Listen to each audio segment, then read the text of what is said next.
They claimed she was too fragile for the harsh realities of their world, yet they threw her into the snow with nothing but a thin shawl and a broken heart. The Bennet family thought that by locking the iron gates of Harrow Creek Manor, they had silenced their scandalous secret forever. They believed Miss Adeline Bennet would simply fade into the white oblivion of a December blizzard. But they made a fatal miscalculation.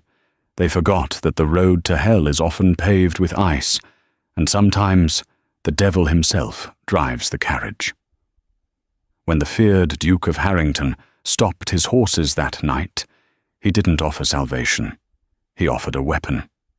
The wind howled through the valley of Derbyshire like a wounded beast, tearing at the thin muslin of Adeline Bennet's dress. It was a gown meant for a parlour, for tea times and polite conversation, not for the biting, merciless grip of a blizzard. Adeline stumbled, her knees sinking into a fresh drift of snow. The cold was no longer a sensation. It was a physical weight, pressing the air from her lungs. Behind her, the towering iron gates of Harrow Creek Manor were already disappearing into the white haze, but the sound of the heavy latch clicking shut still echoed in her mind. "You are a stain on this house, Adeline."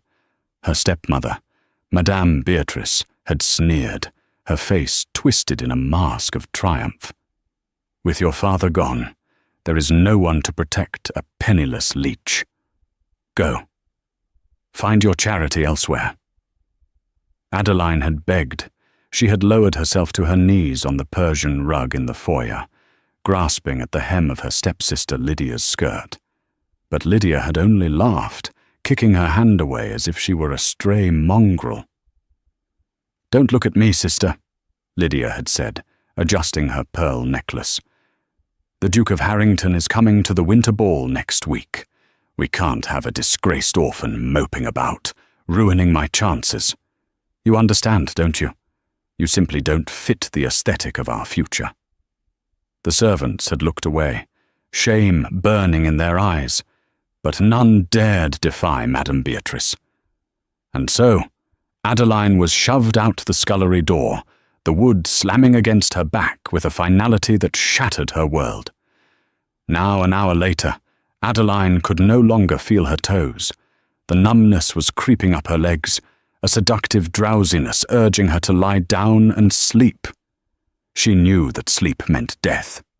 She forced one foot in front of the other, aiming for the faint outline of the old miller's road, hoping against hope that a traveller might pass. But who travelled in this weather? Only fools and desperate men. Adeline fell again. This time her hands scraped against a hidden rock beneath the snow, tearing the skin. She stared at the bead of bright red blood welling on her palm. It looked alien against the stark whiteness of the world. "Father," she whispered, her voice cracking, "why did you leave me with them?" Her father, Thomas Bennet, had been a kind man, but weak in matters of the heart. He had allowed Beatrice to slowly poison his mind against his own daughter, and when he died of a sudden fever 2 weeks ago, he had left no will.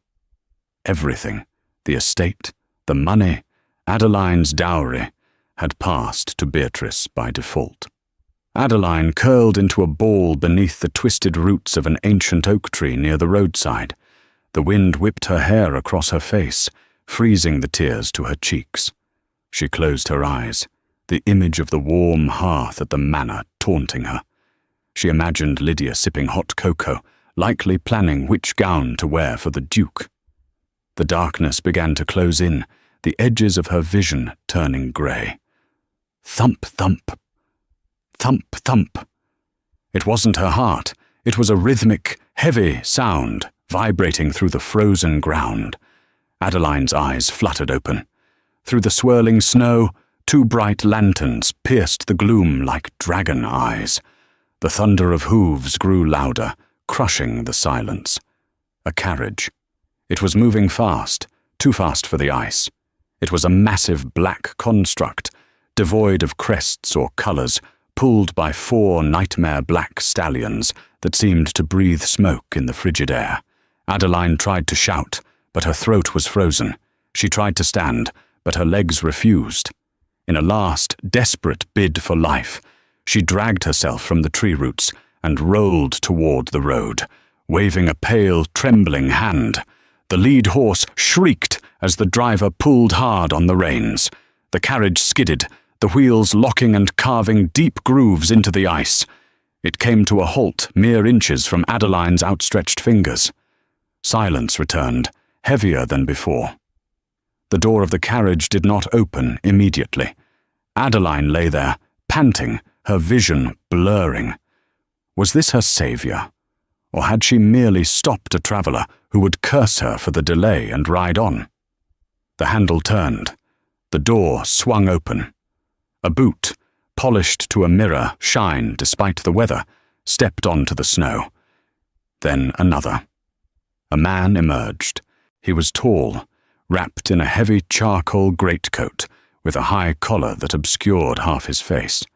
He wore no hat, allowing the snow to settle on hair as dark as the midnight sky.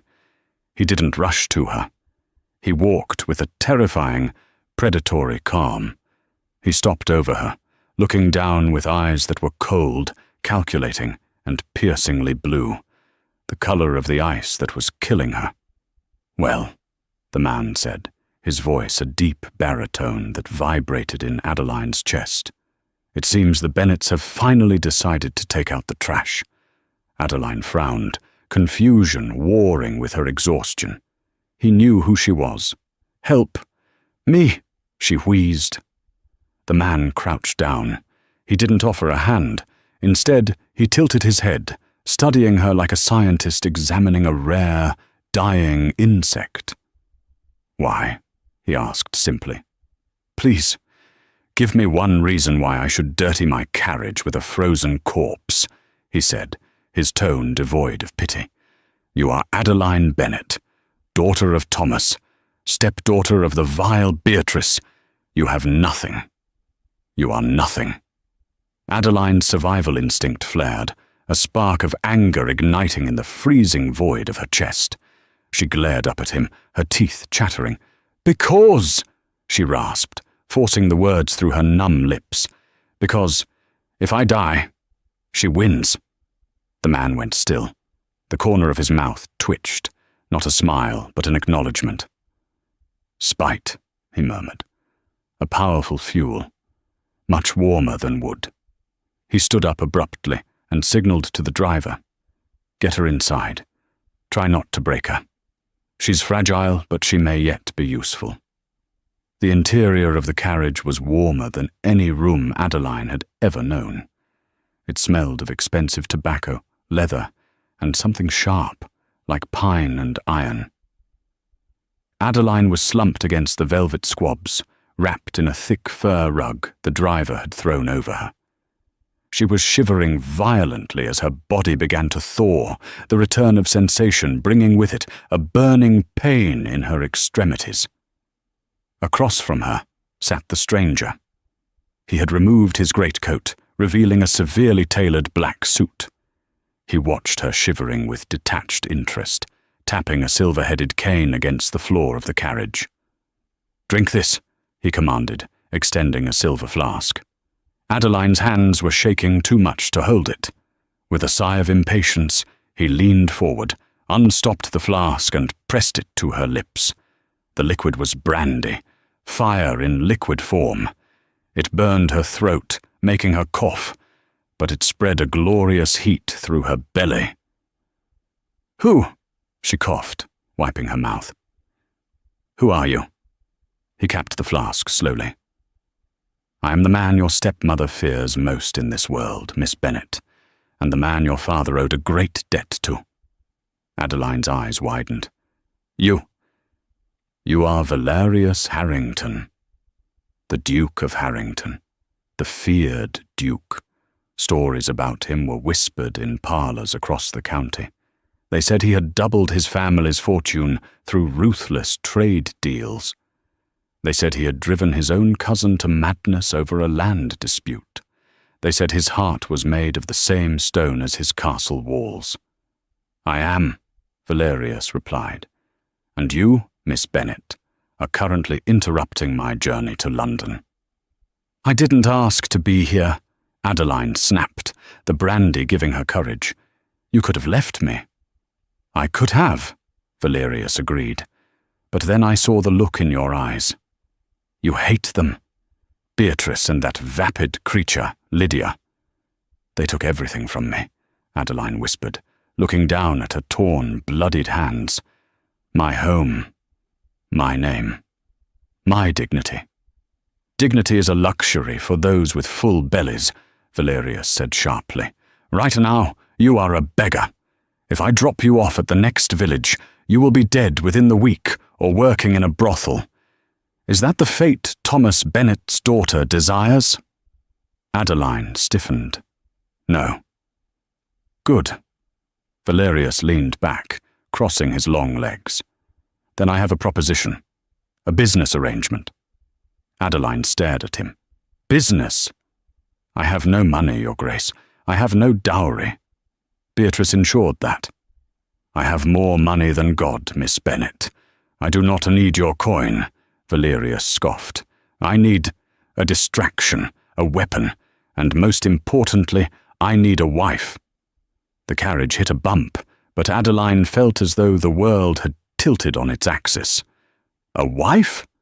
Don't look so scandalized. I'm not asking for your affection, and I certainly don't offer mine, Valerius said coldly. I require a duchess. My board of directors is getting twitchy. They believe a bachelor duke is unstable. They want me settled to ensure the lineage. Furthermore, there is a certain social circle I wish to dismantle. Your stepmother is clawing her way into it. He leaned forward, his blue eyes locking onto hers. Beatrice wants Lydia to marry into high society. She wants to be the mother of a peer. Imagine her face, Miss Bennet, when she walks into the winter ball next week and sees you.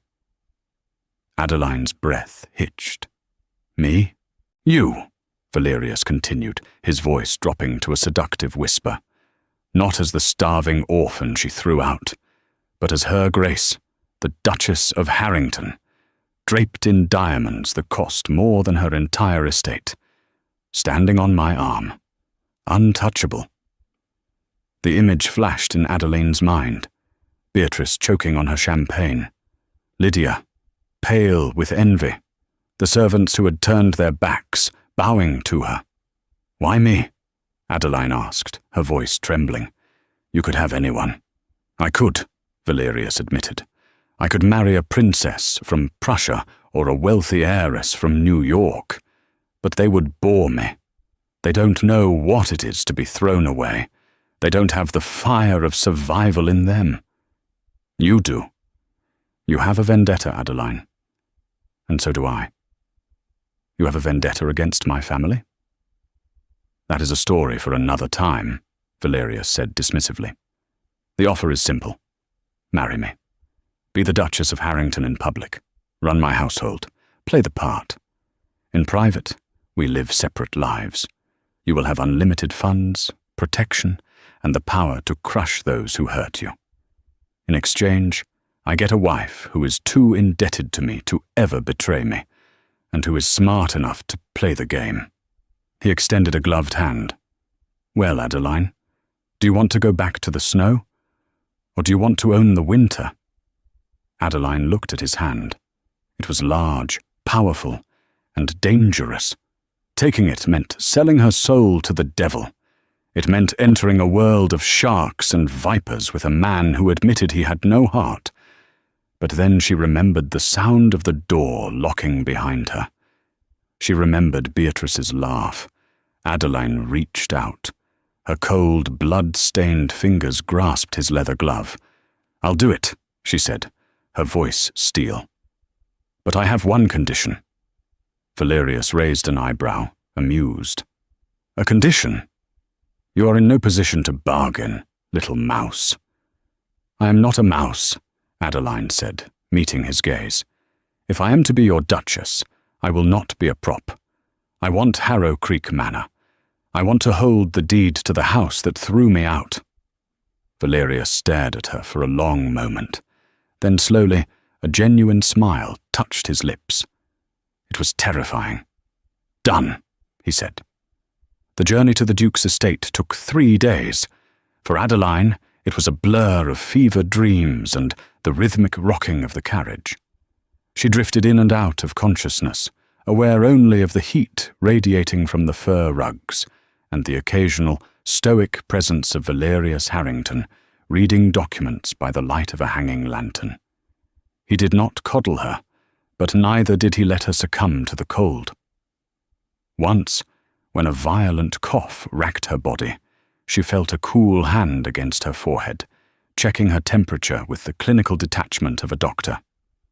When the carriage finally slowed, Adeline forced her eyes open. They were passing through gates that made the ones at Harrow Creek look like garden fences. Massive stone pillars topped with gargoyles guarded the entrance to Greystone Park. The estate was not a home, it was a fortress. The main house was a sprawling Gothic structure of grey stone, rising from the snow-covered landscape like a jagged mountain range. "We have arrived," Valerius said, closing his ledger. "Pull yourself together, Miss Bennet. Weakness is not currency here." The carriage halted in a cobblestone courtyard. Footmen in dark liveries swarmed the vehicle. Adeline stepped out, her legs trembling, and the biting wind immediately slapped her face. But before she could collapse, a formidable woman in a severe grey dress descended the stone steps.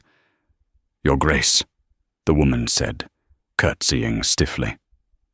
"Mrs. Caldwell," Valerius acknowledged, stripping off his gloves. "This is Miss Adeline Bennet. She is to be installed in the East Wing. Get the physician. Bathe her. Feed her.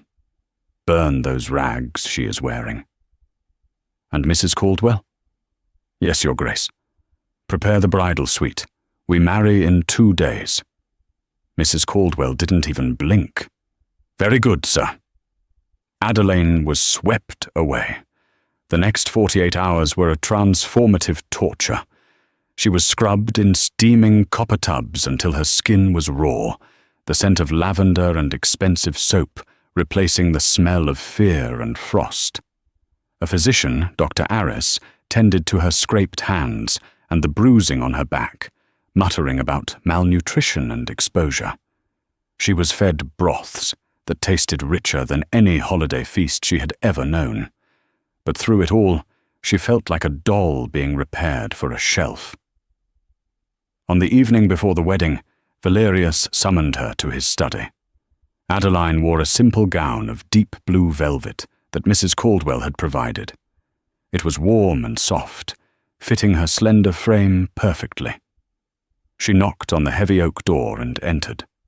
The study was a cavern of books and shadows. A fire roared in the hearth, illuminating Valerius as he stood by the window, looking out at the dark, snowy grounds. "You look less like a corpse," he remarked without turning around. "Thank you, Your Grace. That is a high compliment coming from you," Adeline replied, her voice steady. Valerius turned, a flicker of amusement in his eyes. "Good. You have a tongue. You will need it." He walked to his massive mahogany desk and slid a thick stack of parchment toward her. "The marriage contract. Read it." Adeline approached the desk. She picked up the papers. It was a cold, brutal document. It stipulated that Adeline would receive an allowance of £5,000 a year, a fortune, and full authority over the household staff. In the event of Valerius's death, she would inherit the dower house and a significant trust. In exchange, she surrendered her autonomy. She was to attend all social functions he deemed necessary. She was to produce an heir within 3 years. She was never to speak of their arrangement to a living soul. And there, at the bottom, was the clause she had demanded. Upon the marriage, the deed and title to Harrow Creek Manor shall be purchased by the Duke and transferred solely to the Duchess. "It is generous," Adeline said softly. It is a transaction, Valerius corrected. There is one more thing you must understand, Adeline. The world you are entering, my world, is not polite. My business rivals want to see me fail. The social elite want to see me humbled. They will attack you to get to me. They will whisper about your background. They will say you are a gold digger who trapped me. Adeline looked up, her jaw setting. Let them talk. I have survived freezing to death in a ditch. I can survive a few whispers. Valerius moved closer, his presence overwhelming. He reached into his pocket and pulled out a ring box. He snapped it open. Inside sat a sapphire the size of a quail's egg, surrounded by a halo of jagged, brilliant-cut diamonds. It was beautiful, but it looked sharp, like a weapon. This is the Harrington sapphire, he said, taking her hand. His fingers were warm. It has been worn by 4 duchesses. 2 of them went mad. 1 ran away. The last one, my mother, died wearing it. He slid the ring onto her finger. It was heavy, weighing down her hand. Why tell me this? Adeline asked, looking at the blue fire on her finger. So you know that you are not just marrying a man, Valerius whispered, leaning down so his breath brushed her ear. You are marrying a curse. Are you sure you want to go through with this? The gate is still open. Adeline looked at the ring, then at the fire. She thought of Lydia's sneer. She thought of her father's grave, likely covered in snow, unvisited. She looked Valerius in the eye. Close the gate, Your Grace. I'm not going anywhere. The wedding was devoid of romance. It took place in the private chapel on the estate grounds, a cold stone structure that smelled of old incense and damp earth. There were no flowers, no choir, and no guests. The only witnesses were Mrs. Caldwell and Valerius's personal solicitor, a wiry man named Mr. Finch. The priest, an elderly man with shaking hands, rushed through the Latin rites as if he were afraid the roof might collapse. Adeline wore a gown of silver silk, high-necked and long-sleeved. It was elegant, but austere. As she repeated the vows, promising to obey and honor, she felt a strange dissociation. She was acting a part. The Adeline Bennet who cried over romance novels was dead. This was the Duchess of Harrington, a woman forged in ice. I now pronounce you man and wife, the priest mumbled. Valerius did not kiss her. He simply took her hand, bowed over it, and brushed his lips against her knuckles. Duchess, he said, the title sounding like a military rank. Duke, she replied. The dinner that followed was a silent affair. They sat at opposite ends of a dining table, long enough to seat 30.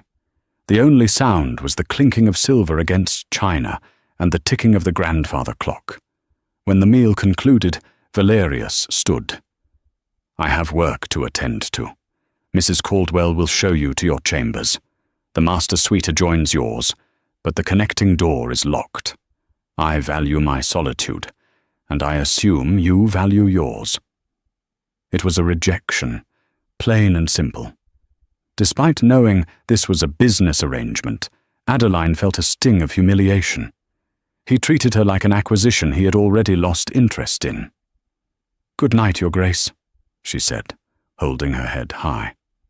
She went to her room, a lavish chamber dominated by a 4-poster bed draped in gold brocade, and dismissed the maids. She paced the floor, the heavy sapphire ring twisting on her finger. She was safe. She was rich, and she was utterly alone. The next morning, the reality of her new position began. Adeline was in the morning room, trying to make sense of the household ledgers Mrs. Caldwell had provided, when the butler, Arthur, cleared his throat at the door. Your Grace, he said, his face impassive.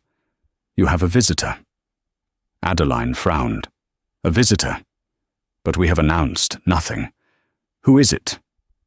Madame Genevieve Eccleston. Adeline's blood ran cold. She knew the name. Everyone knew the name. Genevieve was the widow of a viscount, a woman of immense wealth and influence in London society. She was also rumoured to have been Valerius's mistress for years, constantly vying to become the Duchess. "Show her in," Adeline said, smoothing her skirts and sitting up straighter. The first test, she thought. Genevieve swept into the room like a storm cloud. She was stunning, tall, with raven hair and lips painted a scandalous shade of red. She wore a riding habit of emerald green that cost more than Adeline's father's entire estate. She didn't curtsy. She stood in the centre of the room, stripping off her leather riding gloves, her dark eyes scanning Adeline with open contempt. "So," Genevieve said, her voice like honey laced with arsenic, "the rumours are true. Valerius has actually gone and married the stray he picked up off the road." Adeline remained seated. "Good morning to you too, Madame Eccleston. Would you like tea?" Genevieve laughed, a harsh, brittle sound. "Tea? I didn't come for tea, you foolish girl. I came to see the disaster for myself. Do you have any idea what you've done? You're a Bennet. Your family is a laughing stock. Your stepmother owes money to half the merchants in Derbyshire." "I am a Harrington now," Adeline said calmly, though her heart hammered against her ribs. "You are a placeholder," Genevieve spat, stepping closer. "Valerius married you because he needed a brood mare with no connections to annoy him. He doesn't want you. He will never want you. He spent last night at his club in town, did he not? Or perhaps he was occupied elsewhere?" The insinuation hung in the air. Adeline didn't know if it was true, but the pain of the locked door last night flared up. Genevieve saw the flicker of doubt in Adeline's eyes and smiled triumphantly. "Oh, you poor thing," Genevieve cooed. "Pack your bags, darling. Take the settlement and run while you can. The winter ball is in 3 days. If you walk into that ballroom wearing the Harrington jewels, the wolves will tear you apart. I will lead the pack."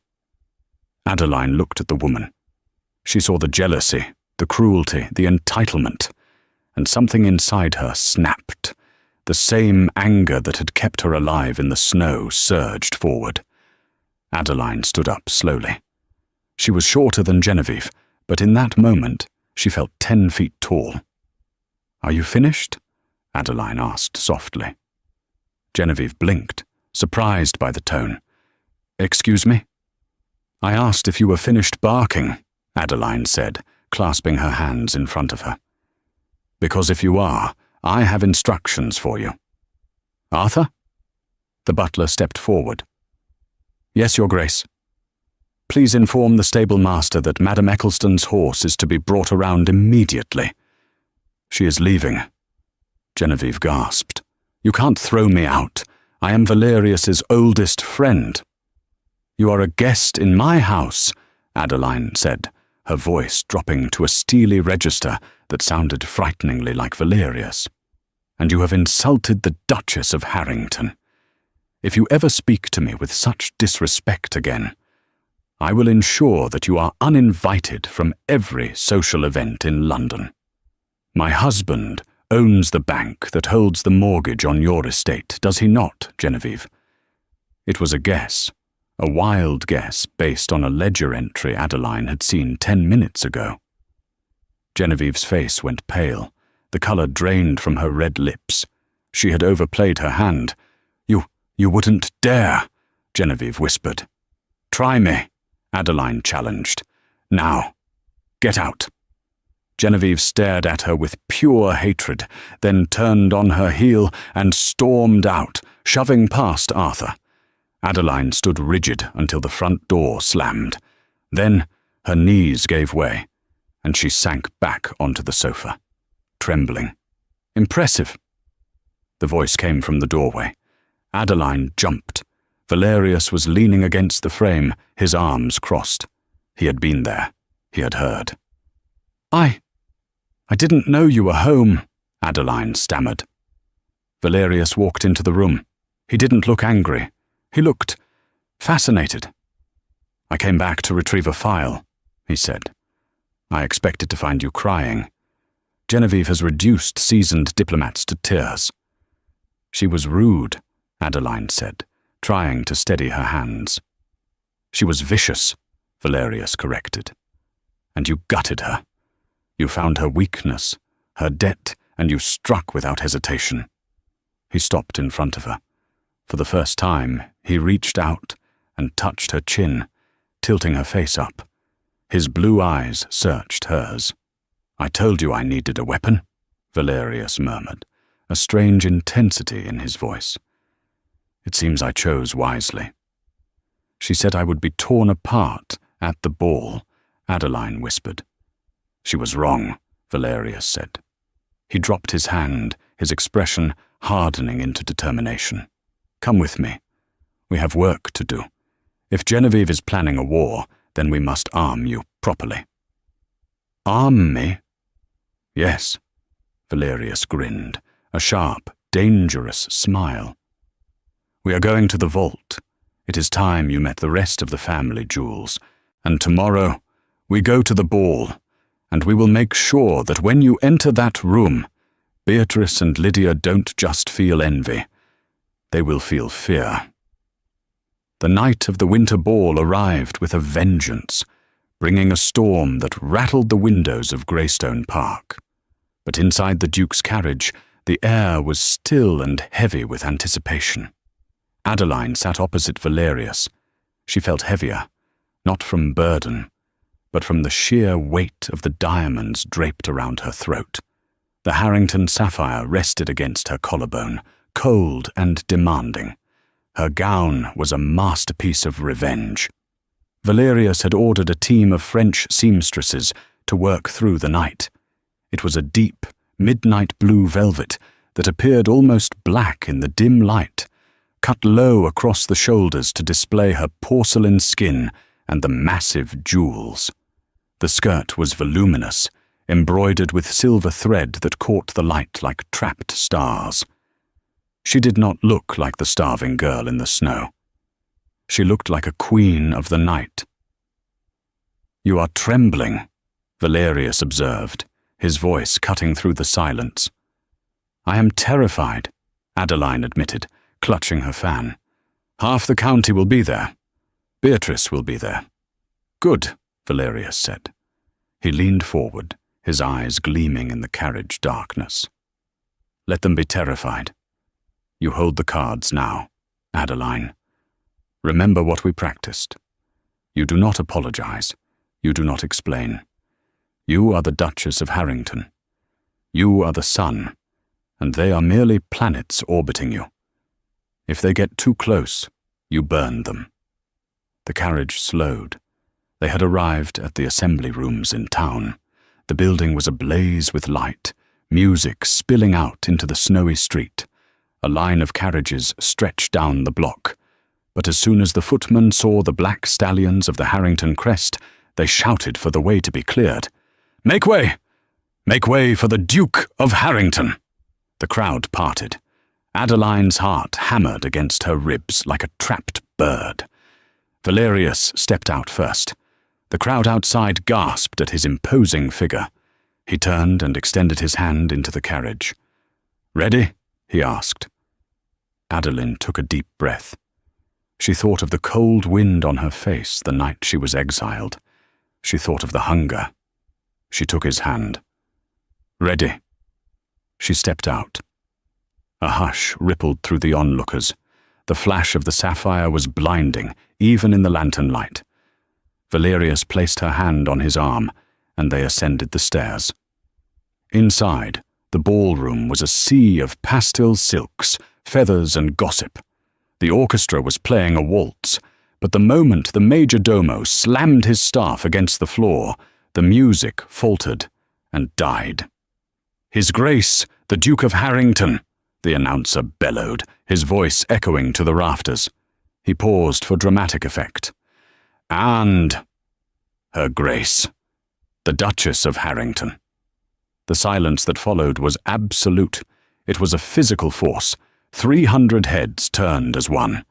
Adeline kept her chin high, her face a mask of bored indifference, just as Valerius had taught her. She scanned the room. It didn't take long to find them. Near the punch bowl, holding court with a group of minor squires, stood Beatrice and Lydia. Beatrice was wearing a garish crimson dress that was far too young for her. Lydia was in pink, looking like a frosted cake.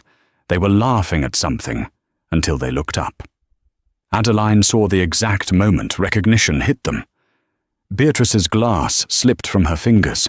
It shattered on the parquet floor, the sound like a gunshot in the silent room. Red wine splashed onto the hem of her dress, but she didn't move.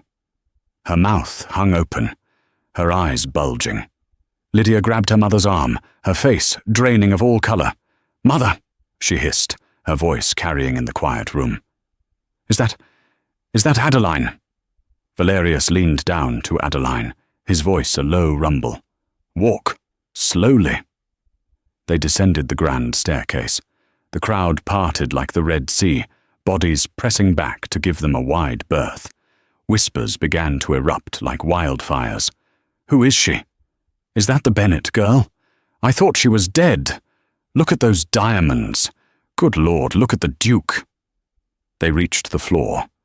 Instead of leading her to the dance floor, Valerius steered her directly toward the spilled wine and the frozen Bennet women. Adeline felt a surge of adrenaline. This was it. She stopped 3 feet from her stepmother. Up close, she could see the cracks in Beatrice's foundation, the heavy powder settling in her wrinkles, the fear in her eyes. "Good evening, stepmother," Adeline said. Her voice was calm, melodic, and carried perfectly to the onlookers. "I trust you have been well since you saw me off?" Beatrice made a choking sound. She looked from Adeline to the terrifying figure of the Duke standing protectively beside her. "Adeline," Beatrice stammered, her composure shattering. "But we were told you had run away with a tinker." We were distraught. A ripple of shock went through the crowd. The lie was exposed. "A tinker?" Adeline raised a perfectly sculpted eyebrow. She touched the massive sapphire at her throat. "I'm afraid your information was incorrect, madam. I did not run away. I was collected." "By me," Valerius added, his voice like a blade. He looked at Beatrice with open disgust. "You threw a diamond into the mud, Madam Bennet. I merely picked it up and polished it." Lydia stepped forward, her jealousy overriding her fear. "This is a trick. She's a beggar. You can't marry her. She has no dowry. She has nothing." The crowd gasped at the outburst. Valerius laughed. It was a dark, chilling sound. "She has me, Miss Bennet, and I assure you, my vaults are quite sufficient to cover her lack of dowry. In fact," he signaled to a man standing in the shadows, "Mr. Finch, his solicitor." The thin man stepped forward, holding a thick envelope. "What is this?" Beatrice whispered, her hands shaking. "Adeline," Valerius prompted. Adeline took the envelope.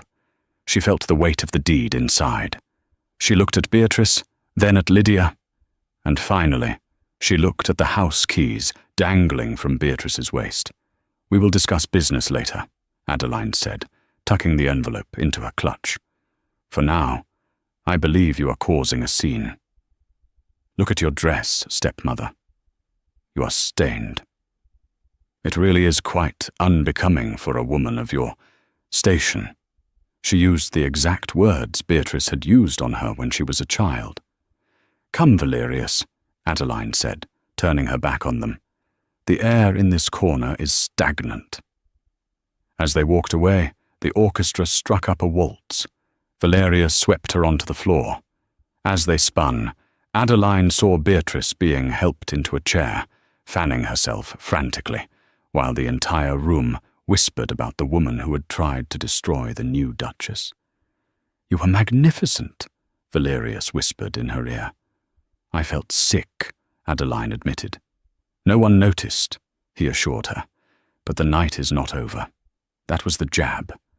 Now comes the knockout punch."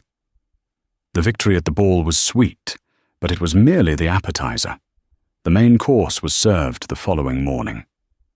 Adeline and Valerius did not sleep.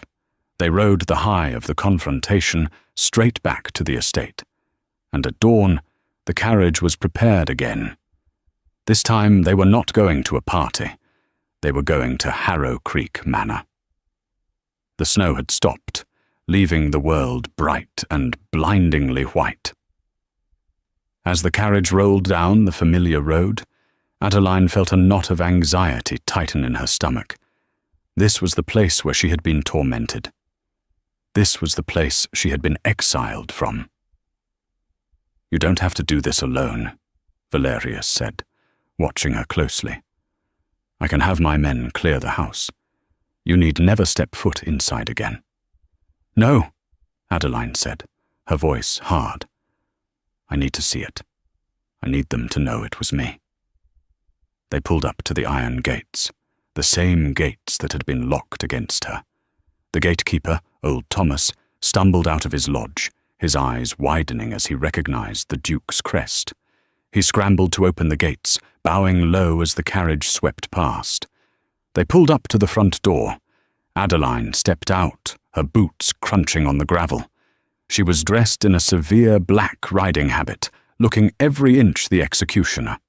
Before they could even knock, the door flew open. Beatrice stood there, still wearing her ruined crimson dress from the night before. She looked haggard, as if she hadn't slept. Lydia was behind her, weeping. "You!"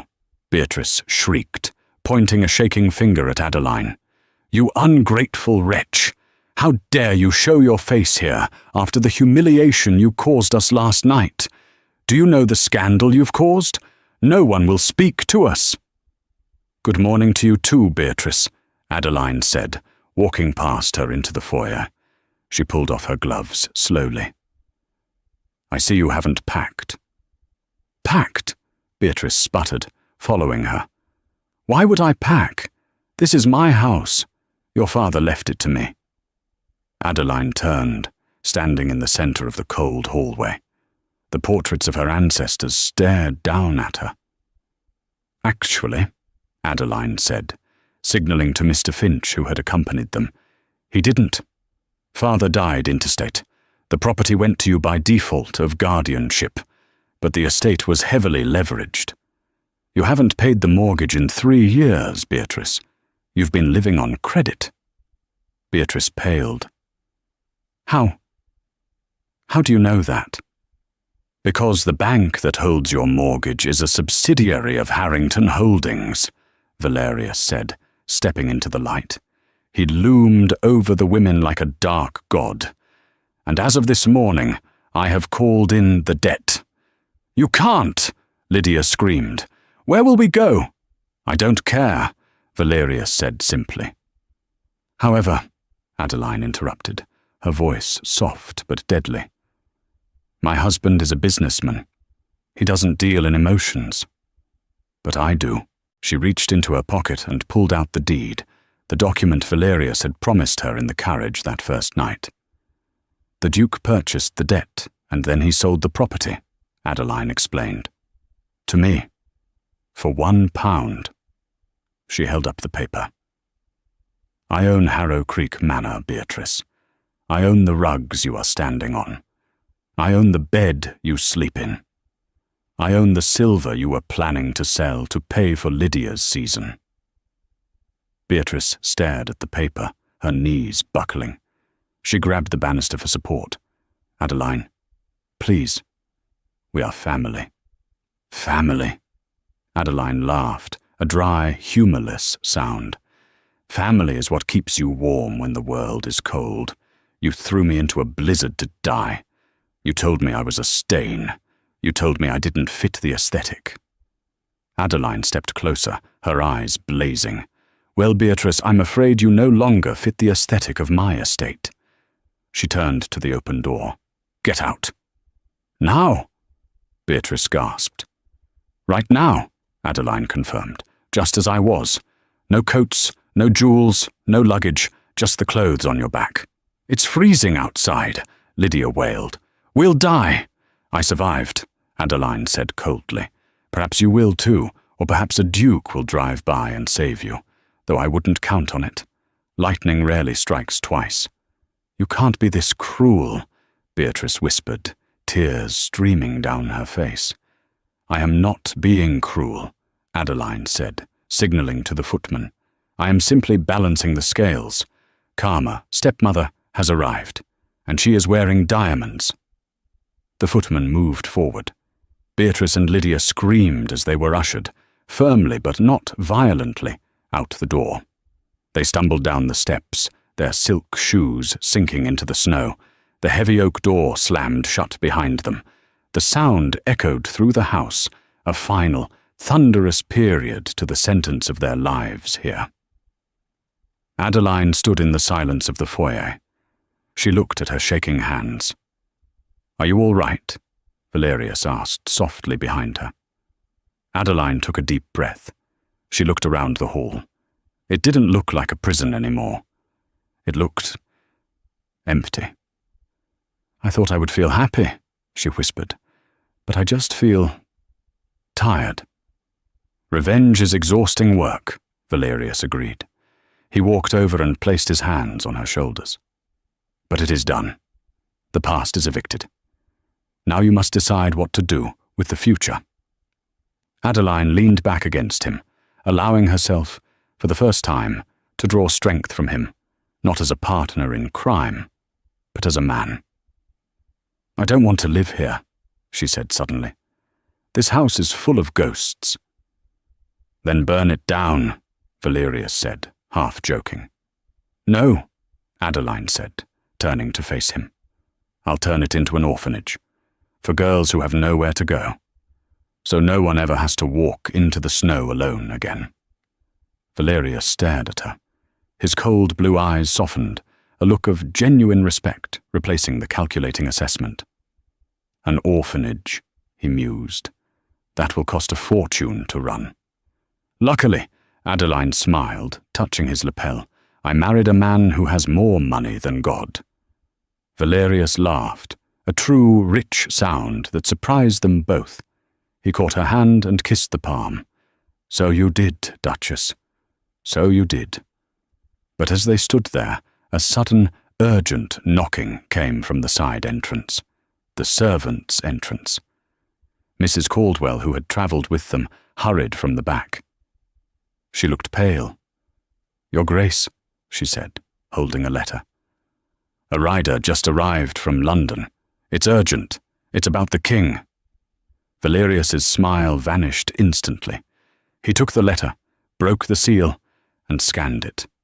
His face turned to stone. What is it? Adeline asked, fear prickling her skin. The king is dead, Valerius said, his voice grave. And his brother, the Prince Regent, has challenged the legitimacy of all recent titles granted by the crown, including mine. He looked at Adeline, his eyes dark. Beatrice and Lydia were the least of our problems, Adeline. The real war has just begun. The journey to London was a funeral march compared to the triumphant ride from the ball. The carriage rattled over the frozen cobblestones of the capital, carrying a duke who might soon be a pauper, and a duchess who had only just found her footing.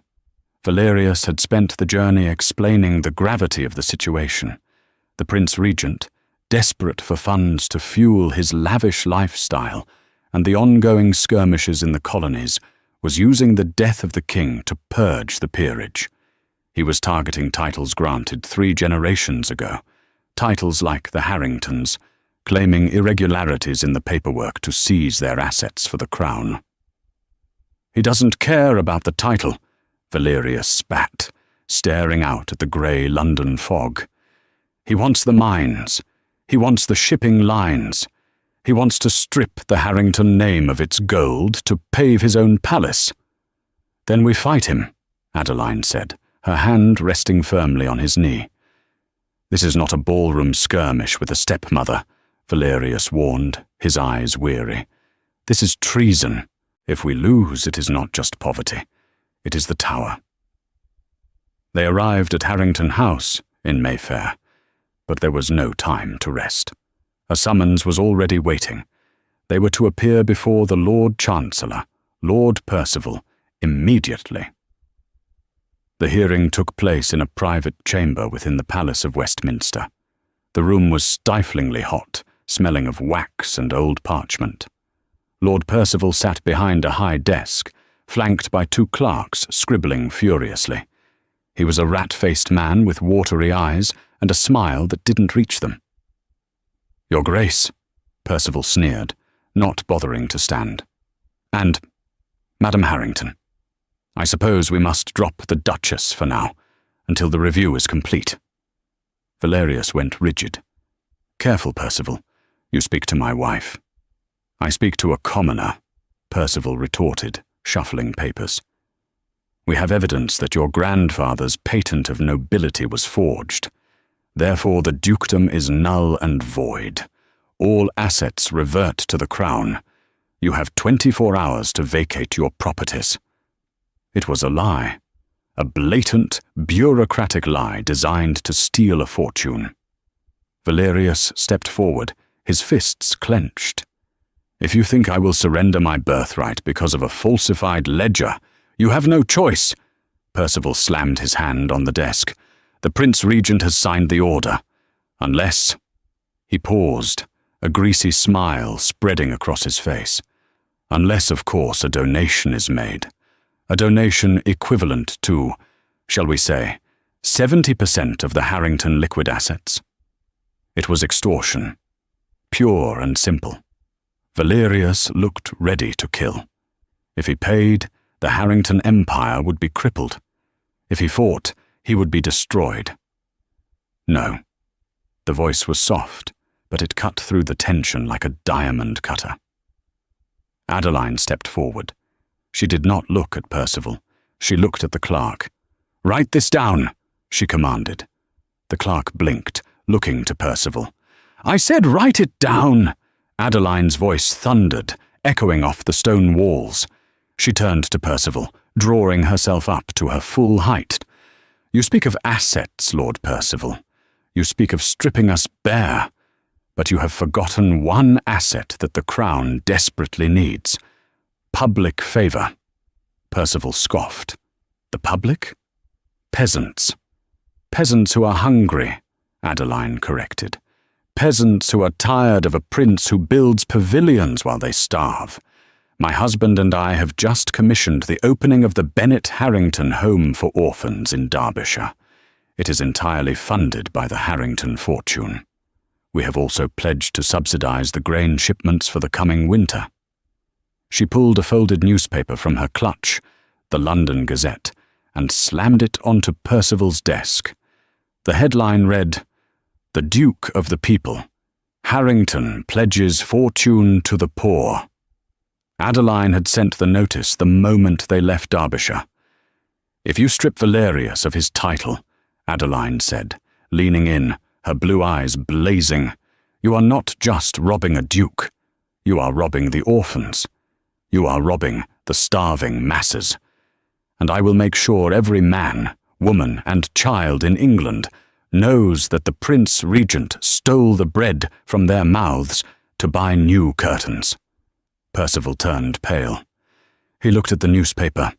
He looked at Valerius, who was staring at his wife with a mixture of shock and awe. "You wouldn't dare," Percival whispered. "This would cause a riot." "I survived a blizzard in a muslin dress, Lord Percival," Adeline smiled, and it was the most dangerous smile Valerius had ever seen.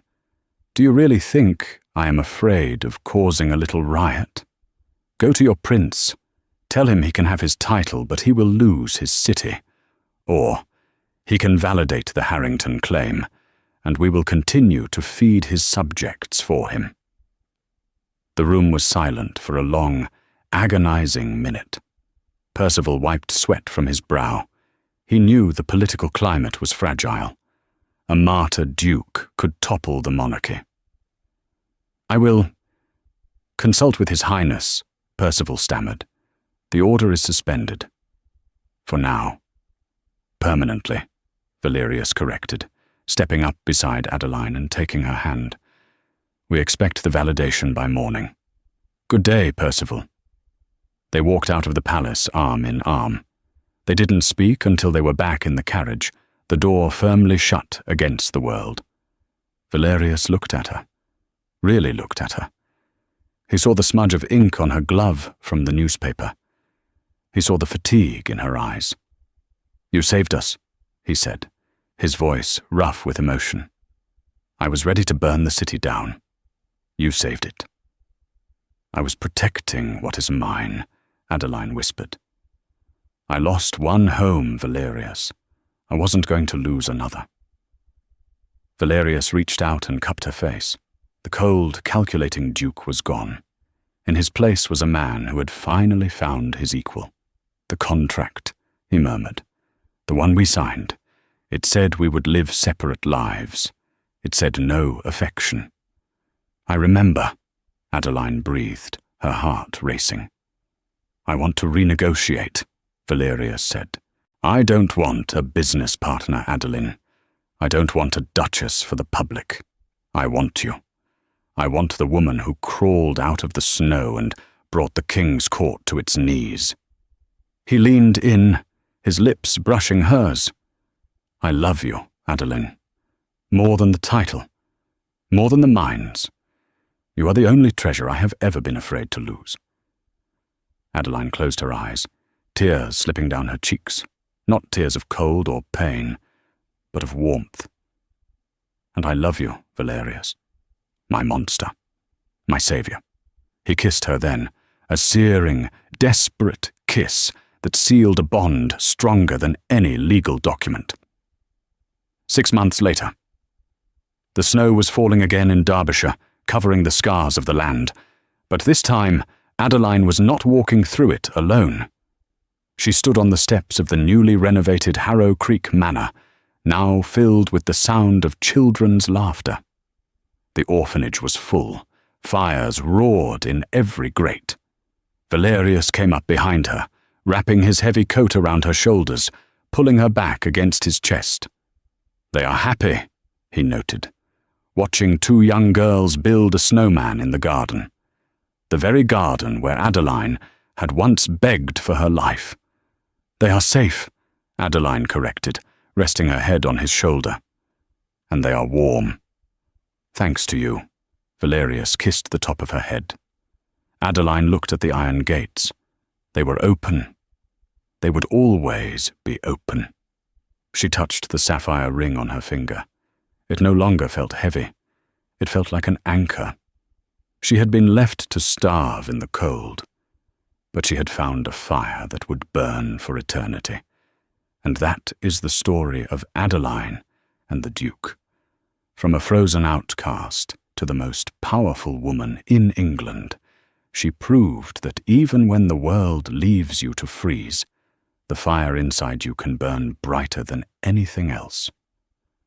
What did you think of Adeline's revenge on Beatrice? Was it too harsh, or did they get exactly what they deserved? And what about Valerius? Did he redeem himself in the end?